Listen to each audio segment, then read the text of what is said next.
नाशिकच्या म्हसरूळ पोलीस ठाणे हद्दीतील शांतीनगर ते घाडगेमाळा परिसरामध्ये गाव गुंडांचा हैदोस।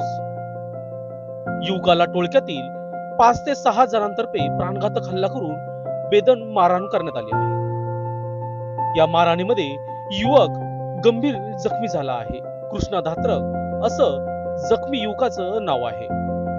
घाडगेमाळा येथील पेट्रोल पंपावर पेट्रोल भरण्यासाठी गेलेल्या युवकावर टोळक्याचा प्राणघातक हल्ला केला। पेट्रोल पंपावरील सीसीटीव्ही कॅमेऱ्यामध्ये या हल्ल्याचा सर्व प्रकार कैद झाला आहे।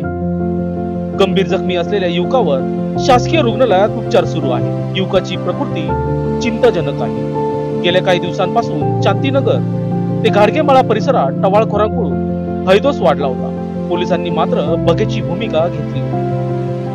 टवाळखोरांचा हैदोस वाढल्याने परिसरात भीतीचे वातावरण निर्माण झाले होते। या संदर्भात टवाळखोरांचा बंदोबस्त करण्याची मागणी स्थानिकांतर्फे करण्यात आली आहे।